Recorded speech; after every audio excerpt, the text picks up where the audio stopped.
بسم اللہ الرحمن الرحیم الحمد للہ رب العالمین والصلاة والسلام علی سید المرسلین محمد وعلی آلہ واصحابہ اجمعین اما بعد۔ ٹھیک ہے زدہ آواز۔ قال اللہ عز وجل فی کتابہ المجید اعوذ باللہ من الشیطان الرجیم بسم اللہ الرحمن الرحیم لو انزلنا هذا القرآن على جبل لرأيته خاشعا متصدعا من خشية الله صدق اللہ العظیم۔ عقابی روح جب بیدار ہوتی ہے جوانوں میں،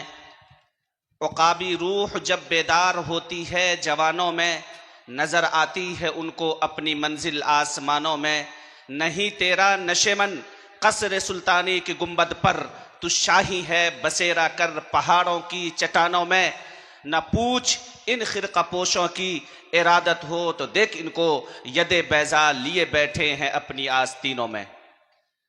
اسٹیج پر رونق افروز علماء کرام، معزز سامعین اعظام، جس طرح نماز پڑھنا فرض ہے،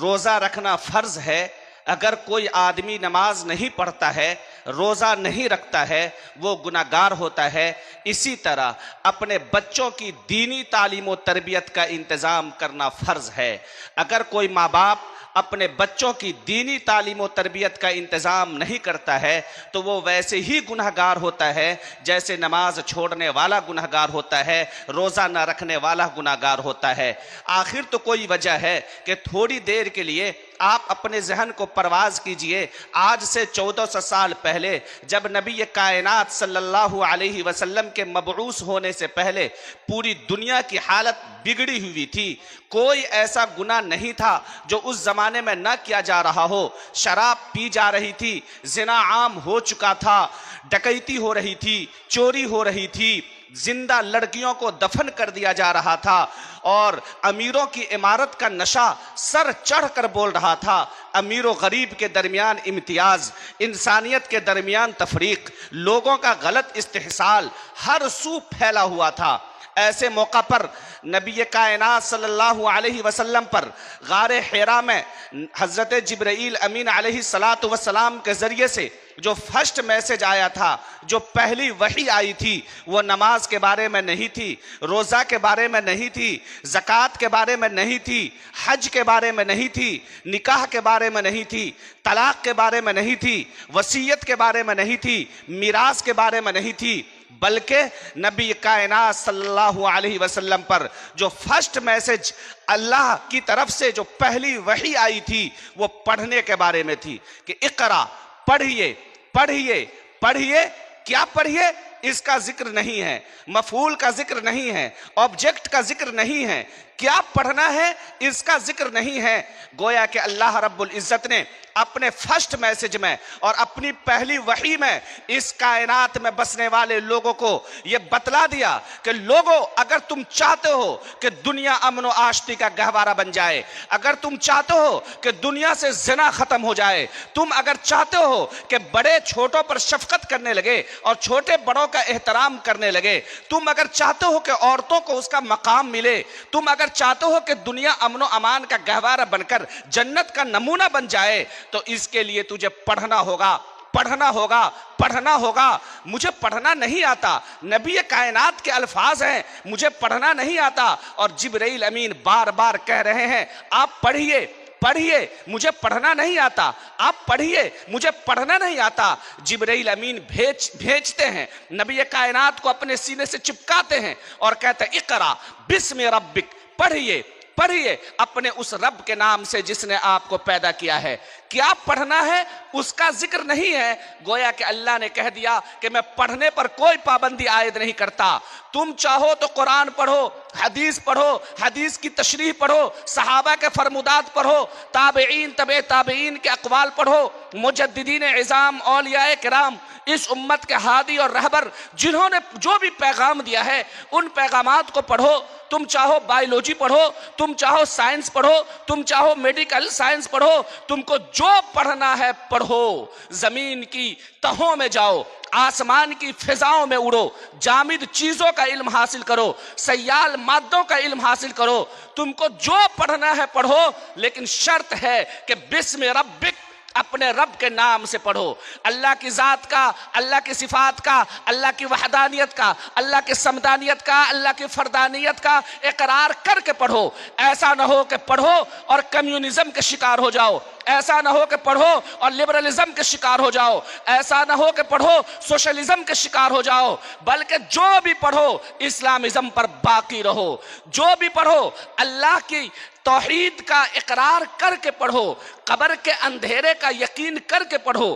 قبر کے کیڑے مکوڑے کا اقرار کر کے پڑھو، اللہ کے سامنے حاضر ہونا ہے اس کی جواب دہی کے احساس کے ساتھ پڑھو، جو پڑھنا ہے پڑھو۔ چنانچہ نبی کائنات صلی اللہ علیہ وسلم اللہ کے اس پیغام کو لے کر مکہ میں رہے تو یہی پیغام پھیلایا، مکہ سے نکلے، مدینہ پہنچے، اور پھر آپ کے صحابہ کرام عراق پہنچے، شام پہنچے، سیریا پہنچے، لیبیا پہنچے، اور جہاں بھی پہنچے 100% ان کا استقبال کیا گیا۔ عراق کے 100% لوگ اسلام میں داخل ہوئے، سیریا کے 100% لوگ اسلام میں داخل ہوئے، جہاں سیرین زبان بولی جا رہی تھی، جہاں آشوری زبان بولی جا رہی تھی، جہاں فینیقی زبان بولی جا رہی تھی، جہاں پرشین کلچر تھا، جہاں پہلوی لٹریچر تھا، جہاں صرف شاہنامے پڑھے جا رہے تھے، جہاں گریک فلسفی تھی، جہاں حمورابی کے قانون تھے، اور جہاں کی دنیا کچھ اور تھی، وہاں محمد عربی صلی اللہ علیہ وسلم کے دین کی داغ بیل ڈال دی، نبی اکرم کے طریقہ کو رائج کیا،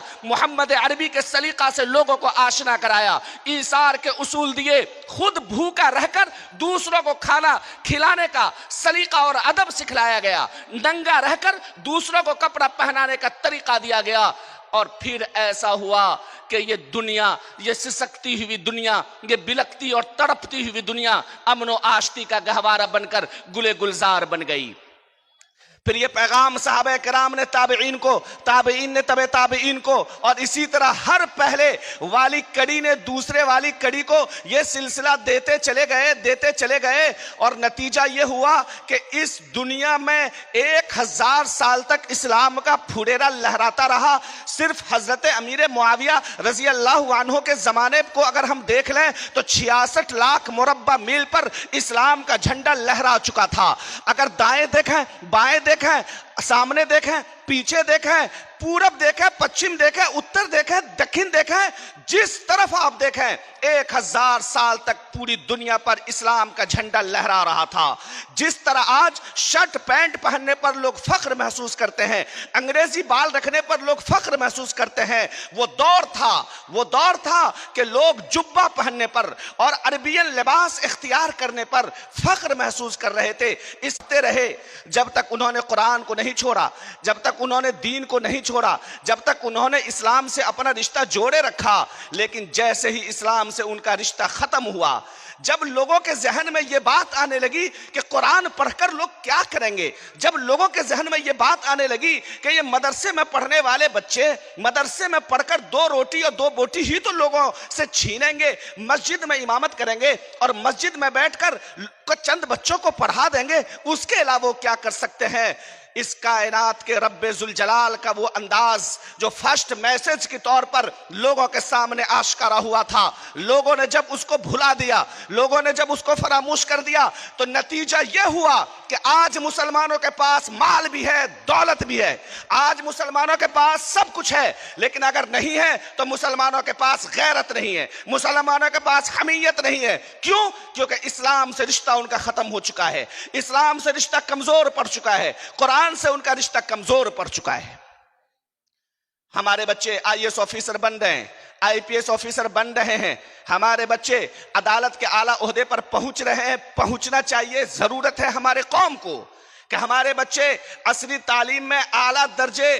پر پہنچیں، لیکن ذرا سوچئے کہ اگر ہم نے اپنے بچوں کو کرسچین اسکول میں پڑھا کر اور صرف اس لیے کہ وہ ABCD 2 سال اور 3 سال کی عمر میں پڑھنا شروع کرے اور پڑھتے پڑھتے اس نتیجے تک پہنچے کہ جب وہ IAS آفیسر بن جائے IPS آفیسر بن جائے تو الحمدللہ رب العالمین الرحمن الرحیم مالک یوم الدین کا تلفظ وہ نہ کر سکتا ہو، اسے یاد نہ ہو، اسے اتنی صورتیں یاد نہ ہو جس سے وہ نماز ادا کر سکے، اتنی صورتیں یاد نہ ہو جس سے وہ اپنے باپ کی نماز جنازہ میں جنازہ کی دعا پڑھ سکے، وہ دعا اگر اسے یاد نہ ہو تو ذرا تصور کیجئے کہ قیامت کا دن ہوگا، رب ذوالجلال پورے جاہ و جلال کے ساتھ بیٹھے ہوں گے، انبیاء بھی تھرا رہے ہوں گے، کسی نبی کی اتنی ہمت نہیں ہوگی کہ جا کر سفارش کریں کہیں آپ کا بیٹا آ جائے، اللہ آپ کے بیٹا کی طرف دیکھے اور فرشتوں کو کہے کہ یہ لڑکا نافرمان تھا، یہ لڑکا چور تھا، یہ رشوت لیتا تھا، یہ سود کھاتا تھا، یہ نماز نہیں پڑھتا تھا،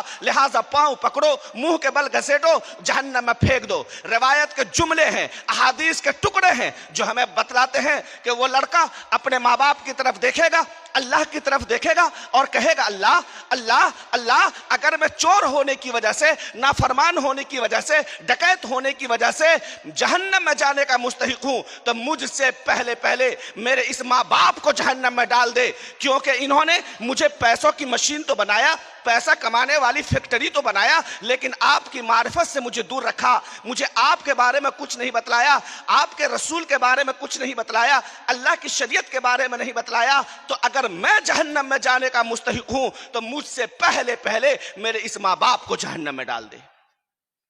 آج پھلواری کی اس سرزمین پر 20-21 سال کے عرصے میں حافظ صباح الرحمان صاحب دامت برکاتہم نے ایک ایسی فیکٹری قائم کر دی، ایک ایسا سینٹر قائم کر دیا کہ 20 سال میں 170 لڑکے قرآن کریم کو اپنے سینے میں محفوظ کر کے اس ادارے سے باہر ہوئے ہیں اور اللہ رب العزت کے سامنے یہ کہنے کے لیے تیار ہیں، اللہ مجھے آپ نے ایسے زمانے میں پیدا کیا تھا جب نبی کو آئے ہوئے 1400 سال کا عرصہ گزر چکا تھا، میں نے اپنے نبی کو دیکھا بھی نہیں تھا، میں نے تو کتابوں میں پڑھا تھا، میں ایک ایسے زمانے میں پیدا ہوا تھا کہ لوگ ملا کو گھٹیا نگاہ سے سمجھتے تھے، داڑھی رکھنے والے کو گھٹیا سمجھتے تھے، لوگ گانا گا رہے تھے، بھوجپوری گانے پر ڈانس کر رہے تھے۔ اللہ اس زمانے میں نے آپ کے آیات کی تلاوت کی، الحمدللہ رب العالمین کو یاد کیا، الرحمن الرحیم کا میں نے ترانہ گایا، مالک یوم الدین کا میں نے زمزمہ سے پوری مجلس کو گجا دیا۔ اللہ اللہ اللہ، اگر میں نبی کے زمانے میں ہوتا تو اگر اس زمانے میں کوئی قرآن کی تلاوت کیا، کوئی قرآن پڑھا تو نبی کو دیکھ رہا تھا، نبی کی صحبت ان کو حاصل تھی۔ ہم تو ایسے زمانے میں آئے تھے جب لوگوں نے دینی تعلیم کو گھٹیا سمجھنا شروع کیا تھا۔ سوچئے یہ بچہ جب اللہ کے سامنے فریاد کرے گا تو کیا عرش الہی نہ ہلے گا؟ کیا اللہ جو 70 ماؤں سے زیادہ محبت کرنے والے ہیں ان کا دل نہیں پسیجے گا؟ یہ آپ حضرات جو بھی حافظ صباح الرحمان کو جانتے ہیں، جنہوں نے جامعہ فیض الہدایہ الاسلامیہ قائم کر کے 170 لڑکے کو حافظ قرآن بنا دیا ہے، سینکڑوں بچے لائن میں لگے ہوئے ہیں جو یہاں سے حافظ قرآن بنیں گے اور مسجد کے ممبر و محراب کی کر نکڑ پر بیٹھ کر 12 بجے رات میں اور 1 بجے رات میں جاتی ہوئی لڑکیوں کو اگر چھیڑے اور 2 بجے رات میں وہ گھر پہنچے اور ماں باپ کو اتنی ہمت نہ ہو کہ بیٹا سے پوچھے 12 بجے رات میں تم کیا کر رہے تھے، 1 بجے رات میں تم گھر واپس آ رہے ہو، کیوں واپس آ رہے ہو؟ ان چھوٹے بچوں کو حافظ صباح الرحمان نے وہ زینت بخشی ہے اور وہ تربیت دی ہے کہ آج وہ گانا نہیں سنا رہا، آج وہ فلم کی داستان نہیں بتلا رہا، بلکہ اس قرآن کریم کی آیات سنا رہا ہے جس کے بارے میں کہا گیا کہ لو انزلنا هذا القرآن على جبل لرأيته خاشعا متصدعا، کہ اگر میں اس قرآن کو پہاڑ پر نازل کرتا تو پہاڑ بھی چکنا چور ہوتا، ریزہ ریزہ ہو جاتا۔ جناب سید احسان صاحب نے اپنی زمین، اپنا مکان